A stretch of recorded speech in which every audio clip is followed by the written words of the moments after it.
Maraming tao ang buong buhay na naghahabol ng malaking sahod, pero pagdating sa edad na 40, natuklasan nilang hindi pala ito ang tunay na susi sa pagkamit ng financial freedom. Ito ang realidad na unti-unting nauunawaan ng karamihan habang tumatanda. Sa una, totoo na kapag malaki ang iyong kinikita, mas magiging maganda ang kalagayan mo sa buhay.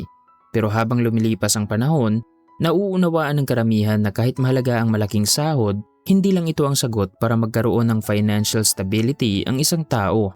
Unang nabuo ang kagustuhan nating kumita ng malaki noong mga bata pa tayo dahil madalas nating nararanasan ang kakulangan sa pera sa iba't ibang paraan. Maaaring hindi mabili ng ating mga magulang ang ating mga gusto, kailangan nating magtipid, o minsan ay naririnig natin ang mga pag-uusap tungkol sa problema sa gastusin sa bahay.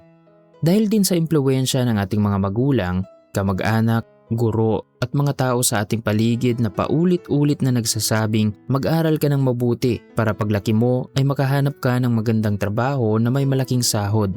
Kaya nabuo sa ating isipan ang paniniwala na ang malaking sahod ay ang pinakamahalagang paraan para makaalis sa kahirapan at magkaroon ng maginhawang buhay.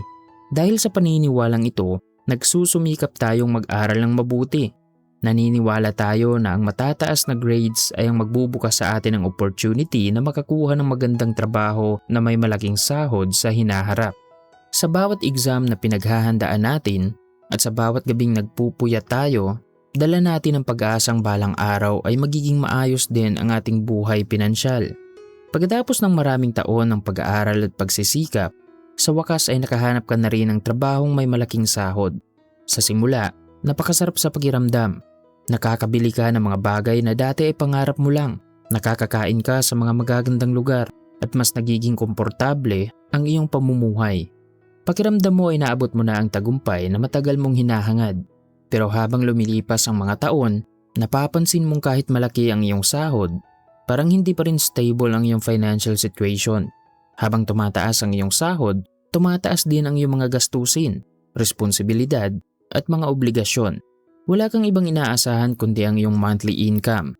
Kung sakaling hihinto ang pagpasok nito, mabilis ding maaapektuhan ang iyong pamumuhay. At pagdating mo sa edad na 40, nagsisimula ka na magtanong sa iyong sarili na bakit parang kulang pa rin. Kahit kumikita ka ng malaki sa loob ng maraming taon, hindi mo ramdam na meron kang freedom. Sa tingin mo ay parang kinukontrol ka na ng pera at parang natrap ka na rin sa iyong trabaho. Dahil kung hindi ka magtatrabaho, hihinto rin ang pagdaloy ng iyong income.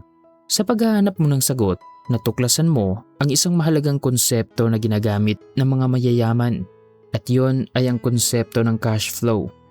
Nauunawaan mo na para makamit mo ang financial freedom, hindi mo ito dapat binabase sa laki ng iyong income, kundi sa kakayahan mong magkaroon ng tuloy-tuloy na daloy ng pera na sumusuporta sa iyo at ng iyong pamilya kahit hindi ka aktibong nagtatrabaho. Hanggang ngayon, marami pa rin sa atin ang naniniwala na ang tanging paraan para maging maayos ang takbo ng ating buhay ay ang magkaroon ng malaking sahod. Patuloy na pinaniniwalaan ang ideyang ito dahil sa short-term na pag-iisip ng karamihan at sa kawalan ng kaalaman sa konsepto ng cash flow. Kaya naman napakahalagang pag-usapan natin ang mga dahilan kung bakit mas mahalaga ang cash flow kaysa pagkita ng malaking halaga, lalo na kapag nasa 40s ka na. Pero bago yan, kailangan muna nating intindihin ang pinagkaiba ng income at cash flow.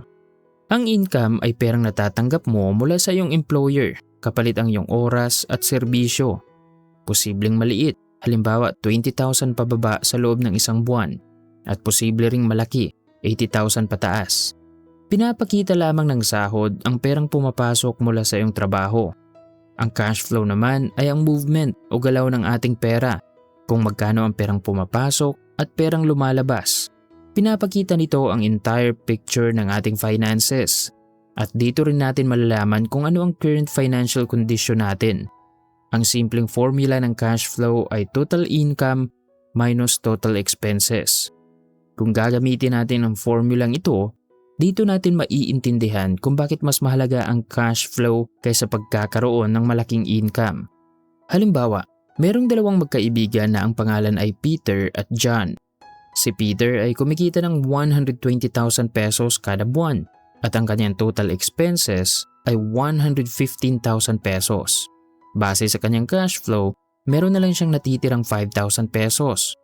Si John naman ay kumikita lang ng kalahati sa monthly income ni Peter, pero ang kanyang monthly expenses ay umaabot lang ng 30,000 pesos o 50% ng kanyang income. At ang ginawa niya sa natitirang 30,000 pesos ay iniipon niya para sa kanyang goal sa hinaharap. Sa huli, ang tunay na mayaman sa kanilang dalawa ay si John kahit maliit lang ang kanyang income dahil meron siyang disiplina sa paghawak ng kanyang pera at palagi ring positive ang kanyang cash flow kada buwan. Dito natin mauunawaan na ang tunay na sukatan ng yaman ay hindi lang laki ng income, kundi kung paano at saan mo madalas ginagamit ang iyong pera. Para mas maintindihan pa natin ang kahalagahan ng cash flow kapag nasa 40s ka na, magpatuloy ka sa panunood dahil ibabahagi ko sa iyo ang dalawang dahilan na kailangan mong maunawaan para lalo mo pang ma-improve ang iyong mga financial decisions. Number 1. Cash flow ang tunay na magbibigay sa iyo ng financial freedom. Kung oobserbahan natin ang ating paligid, makikita natin na merong tatlong uri ng sitwasyon ang mga tao. Una, may mga taong kumikita ng malaking halaga pero madalas ay walang oras sa sarili at sa kanilang pamilya dahil nakatuon lang sila palagi sa pagtatrabaho. Pangalawa, may mga tao namang available sa lahat ng oras pero walang stable na source of income.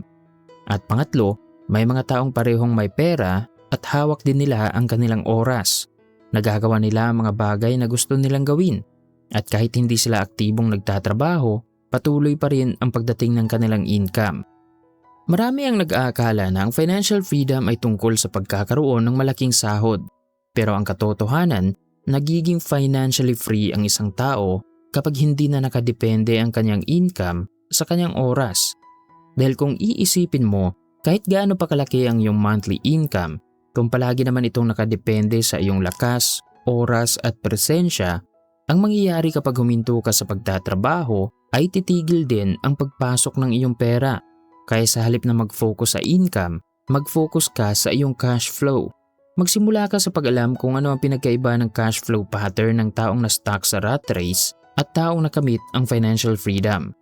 Para maintindihan natin ang cash flow pattern ng isang tao, kailangan nating tingnan ang kanyang financial statement, kung magkano ang kanyang income, expenses, asset at liabilities. Ang cash flow pattern ng taong stuck sa rat race at namumuhay paycheck to paycheck ay pagdating ng kanyang sahod, diretso ito lahat sa expenses at liabilities, grocery, luho, bills, utang at iba pa. Hindi ito tungkol sa halaga na kanyang natatanggap kada buwan, kundi sa kanyang pag-uugali sa paghawak ng pera. Kahit kumikita pa siya ng 50,000, 100,000 o higit pa, palagi niya itong nauubos. Kaya napakahirap magkaroon ng financial freedom sa ganitong cash flow pattern. Kung titingnan naman natin ang cash flow pattern ng taong may financial freedom, ay hindi lang siya marunong mag-manage ng pera. Meron din siyang multiple assets. At dito nang gagaling ang majority ng kanyang income. Ang ginagawa niya pagdating ng sahod ay inuuna niya palagi ang magtabi ng pera. Gagamitin niya ito para sa emergency at sa pagpapalago ng kanyang negosyo at investment. Kapag tapos na siyang mag-ipon, doon pa lang siya nag-iisip na gumastos. At hindi lang siya basta gumagastos. Intentional din siya sa paggamit ng kanyang pera. Ayon sa libro na Cash Flow Quadrant ni Robert Kiyosaki, merong 4 na paraan kung paano kumita ng pera. Ang pagiging empleyado, self-employed, business owner at investor. Ang empleyado ay kumikita ng pera galing sa trabaho. Ang self-employed ay galing sa kanyang skill at mga nalalaman. Ang business owner ay sa pagbuo ng isang negosyo. At ang investor ay sa pamamagitan ng pag-i-invest sa mga existing na negosyo. Sinabi niya na posible kang kumita ng malaki sa 4 na quadrant. Pero ang quadrant na magbibigay sa iyo ng financial freedom ay ang right side o ang pagiging business owner at investor. Dahil sa left side ng quadrant, kailangan mo pang magtrabaho at ipagpalit ang iyong oras para kumita. Kaya hindi nakapagtataka kung bakit karamihan sa mga taong successful financially ay merong negosyo at investments.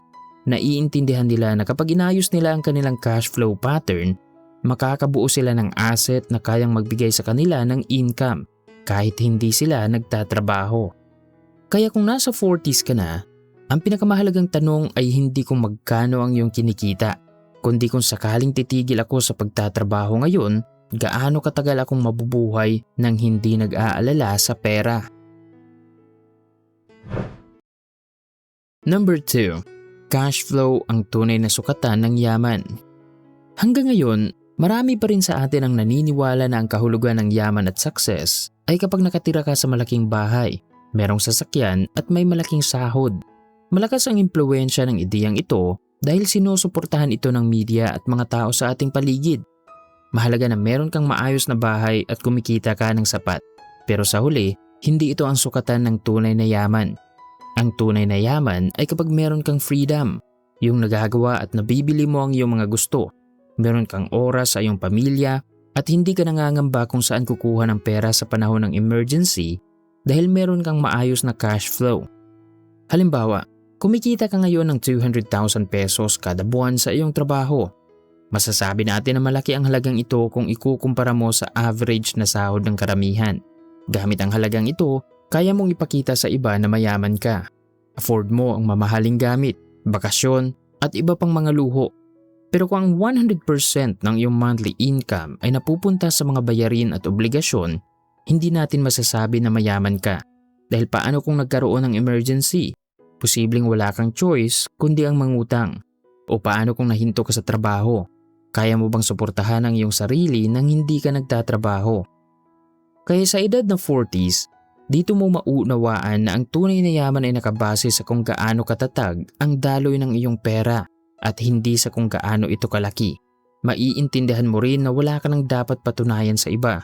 Ang mahalaga sa iyo ay meron kang tuloy-tuloy na cash flow, meron kang control sa iyong finances, at malaya kang gamitin ang iyong oras sa mga bagay at taong mahalaga sa iyo. At yan ang dalawang dahilan kung bakit mas mahalaga ang cash flow kaysa malaking income kapag nasa 40s ka na. Sana ay marami kang natutunan sa video natin ngayon. I-like kung nagustuhan mo ang video, mag-comment ng iyong mga natutunan, at i-share mo na rin ang videong ito sa iyong mga kaibigan. Maraming salamat sa panunood at sana ay magtagumpay ka.